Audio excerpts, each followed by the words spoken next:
Well, don't worry, we are sharing one of our favorite interior decorators with you this morning. Shoshana Gosselin joins me in the studio now to talk about everything from color to lighting and a whole lot more. Shoshana, good morning. Good morning. Great to see you, and you've brought a lot of great props, as you always do. Now, tell me, as an interior designer, do you find that oftentimes kids' spaces kind of get pushed to, to the back burner because moms and dads are usually thinking living rooms first and kind of those main entertaining spaces, and then don't always get around to the kids' spaces? Is that right? That happens. Actually, what happens is they have good intentions. They get the colors going on it, but then it loses its function and things just kind of get messy. Okay, so you really have to come up with a plan, kind of strategize before you make over the room. Now, you mentioned color. Talk to me about where we begin when it comes to color for a kid's space. Okay, the first thing I think about when I design any children's space is that it's a happy environment. Sure. And not only that, but it has to promote imagination and creativity. Okay, we don't want a boring room that kids will never go to. That's right. Right. And also support fine motor skills. Okay. I keep all of that in mind, even when it comes down to color. So what I would suggest doing is to find what colors attract your child's attracted to. So it might be a bold color. Well, tone it down. You don't want to have bold colors around you because it distracts your child from concentrating on a single activity, whether it be homework or just, hanging out on the floor building something. Okay, so if they like bright, loud colors, like a bright orange, maybe kind of use like a muted orange so it's not as distracting. Exactly. Okay. And you can also use it sparingly, maybe do a focal wall or accents. Okay. Two colors that are very popular, have always been popular, there's a reason why they're popular, is blue and pink. They're very relaxing colors. There's actually a psychology behind them. It triggers a calmness within you. Oh, wow. Think of blue, the sky. Right. That's why people use blue. Pink, it does the same thing. Pink actually puts you in a better state. A study was done where a Pepto-Bismol color pink was used in a prison, and it actually calmed down the prisoners. Wow, Shoshana, look at this. I love it. A little decorating, a little history this morning. Very good. A little facts behind our decorating. Excellent. So talk to me a little bit about space. Do we want to keep the space open, or do we want to get in as much as we can so the kids have lots to do? What do we need to think about? You want both. Okay. Okay. Well, so what I like to do is I like to think creatively. I like to put in something fun on the wall, and I'm going to show you as a wall treatment. I've created this, I call it my storage tree. Okay, so picture this on a gigantic wall. Obviously, this is just a prop. This was very easy to do. I used painter tape. It'll be on my blog of how I did it. Super. But you create some sort of mural, and then I have hooks on it. So in this case, I've created a kind of activity center for children, because the last thing you want to do is cloud up a space on the floor. Children do not like to sit all the time at tables and chairs. They want room to just hang out. They can easily grab what they need right off the tree. That is so cute. What a great idea. And you have necklaces, so it's practical, but yet it looks cool. This can also be used in a foyer or a hallway with outerwear clothes. Okay. Another thing I want to talk about is storage. Yeah. I'm a huge fan of IKEA. IKEA has everything. Love IKEA. Yeah. I especially love their Expedite series. It's a series of bookcases. They come in different sizes. They come in different finishes. And what I love is that there's no back to them, so you can use them as a room divider. You can use them horizontally, vertically, and they have big 1 foot by 1 foot openings. Oh, cool. Okay. Yeah, so you can fit whatever you want in it. Okay, and we need a lot of storage, right? Because that's something that I think tends to add up in kids' rooms, gosh, all the junk, So much. So what should we be thinking about? Storage that looks nice? That's what I love also about the Expedite series is that it comes with a bunch of bins that are this size. This is a newer one that they have now. That's cute. But they have different kind of finishes. What I've done is again, concentrating on the fine motor skills, I've added name tags to each bin. I simply bought some MDF from Michael's craft store, primed each piece of wood, and then used chalkboard paint. Oh, so cute. And using a clothing pin, I just attach it to the front. And maybe use your accent color that you're using in the room? Yes. Adorable, Shoshana. Those little touches just make such a difference. Huh? Even you can use a planter's pot by just simply taping out where you want to do your label, and then priming it, and then adding chalkboard paint. Oh, so cute. And is that just duct tape that you painted on?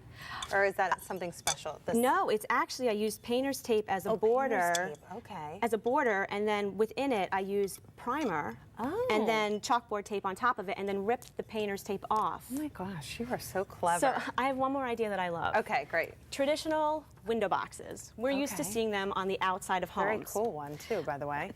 Yeah. So this one I sprayed red to go with the room that I'll be working on. But I suggest bringing them inside, because what happens is a lot of times in kids' spaces, you'll have a whole wall full of windows. And that's useless space. Sure. So if you could take a window box and stick it underneath the window, now you have extra storage to just put large stuffed animals or whatever in and take it out. Especially with new construction, a lot of new homes, they have large windows that are like a foot off the ground. This is perfect. That's a great idea, because that's a big problem. Where do you go with all the dolls, the stuffed animals, and so forth? We have a picture of a finished room, a Shoshana room we want to show you. Oh my gosh, this is beautiful. It looks like it's from a magazine, Shoshana. And tell us why this room works. Why is this notice perfect? the calming color, the wall treatment of the stripes. Again, the prison I mentioned. I'm just kidding. I use the green as the accents, but if you notice the canopy, that's actually a window box that I turned upside down and upholstered. Wow. Oh my gosh, So, amazing. yeah, you can get really creative. Such great, cute little shelves on the wall for some extra storage. Just looks so clean and beautiful. And coming up in our next segment, we're going to be talking lighting. We have some more great ideas, how about that, for wall treatments. And we'll talk a little bit about virtual design. Sounds fun. When we come back in just a few minutes, more with Shoshana. Stay with us. Talking about how to create fun and interesting spaces for your kids this morning. Mom and interior decorator Shoshana Goslin joins me in the studio once again to share some more great ideas. Shoshana, great to see you as always. I always love talking design with you. Now, when I think of a kid's room, I think of when I was little, you know, writing on the chalkboard. Is that still a trend? It is, but it's come a long way since your mama's chalkboard. Yeah, and since I was a kid, that's for sure. Yeah, these days you can tint chalkboard paint almost any color you want. Oh, cool. Okay. Yeah, and is it hard to do? It's not. You just go to a paint store. I like to go to Bus Paints in Emmaus. Okay. And they'll take chalkboard paint and they'll tint it to just about any Benjamin Moore color that they have. Okay. To show you what amazing things you could do, I've created this small sample. You can create a total wall full of chalkboard paint and let your kids have so much fun. And then clean up their mess. And, yeah, exactly. And this was a very easy treatment to do. In fact, my 6-year-old helped me with it. I just painted it, the green paint, and then I simply held up little bowls, and my daughter chalk lined around it. Okay, and then I painted it. I also used for the first time magnetic paint that I also picked up from Bus Paints, and that was pretty cool. I have to tell you though, I was a little shocked when I opened it up. It was black.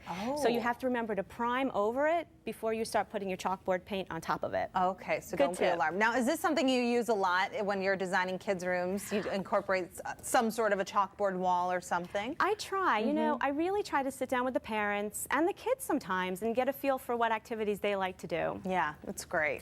Such a great idea. Another thing, going back to, I love having things right at your fingertips, like that tree system I mentioned before. Sure. This is a paper roll from IKEA. Oh, yeah. I've never seen it before, and it's really easy. You can put it at a table, and it pulls out the paper. A child can do this, push down, and rip the paper right off. Oh, cool. And it's great because it's, again, at their fingertips. Reminds me of art class in elementary school, but it looks so neat. And the paper's all, you know, in a nice roll. Everything is there, and it has a place to put your markers. Cute. Okay, so on a little desk or something in the room? That's right. Great. That's right. What else did you bring this morning? So what I love doing is embellishing things that we already have. Okay. For example, if you have window treatments, you can add a trim to them, little pom-poms. All you need is some fabric glue, and you can get that at any craft store. Okay. What I've done is I have a vinyl just roll-up shade, a cheap little vinyl roll-up shade that I added some ribbon to, and now it gives it a little pop.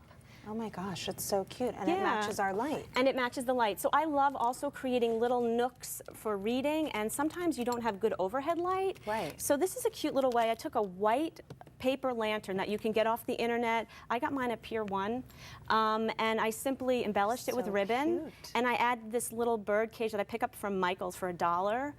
They still have it there. Yeah. And you just put it together, and now you have this little, this is like a hot air balloon. So I have this theme for my room. I can do the color in blue and do little clouds on the ceiling. And it just ties everything in. Yeah. So great. And did you just hot glue gun these on? That's it. I hot glue gun them on. Oh my gosh, such a great idea. And you brought another lighting example, and this is more embellishment here? Oh, so I wonder how many viewers are watching that have those beautiful, gorgeous gold, bright gold chandeliers over the dining room table. Yeah. Those are construction grade chandeliers that come with your house. Right. So many of my friends, it's the first thing they take down, and they replace them all. But I mean, they're nice fixtures. They're nice and they're perfect size. Yeah. Right. So reuse them. All you do is This was gold? This was bright gold. It was a client of mine. Oh I my just gosh, took it down. Yeah. Oh Yeah. my gosh. So I just sanded it lightly and I primed it and painted it. And you can put shades on and get, again, embellish it with hot glue and ribbon and get a look that you want for the theme you're going with in the room. Oh my gosh, that's adorable. I bet it's never boring at the Gosselin house. I need to come over and just do projects with you sometime. My house is in constant change. I know. I bet no room ever stays the same. It's always, you know, being made over. And let's talk a little bit about virtual design, something that is all the rage. Tell us a little bit about what virtual design is all about and how we can do it. So many people are internet savvy. They can look online. There's all these home and garden shows. So people are not needing a designer maybe to come to their home and pay all that money. So what you can do is you can hire an interior designer or decorator to basically give you a plan for your room or answer any decorating question you have without them stepping foot in your home, which means that you don't have to pay for their travel time. Oh, so cool. Now, is this something that you offer? I do offer it. Okay. Yeah. And people can find out more on your blog, loveyourroom.com. You can go to my website, loveyourroom.com, and I have all my services, including my new virtual service up there. And you can, if you're on the website, just click on my blog, and actually everything that we went over today will be there. Awesome. And you always have such great tips. It's so much fun to read if you've never been. Again, loveyourroom.com. Shoshana, great ideas. Thank you. I need to just go visit some of my friends who have kids so I can, you know, work on some of these projects with them. But great ideas. Thanks for sharing them with us this morning. Again, loveyourroom.com, and we will be right back. Stay with us.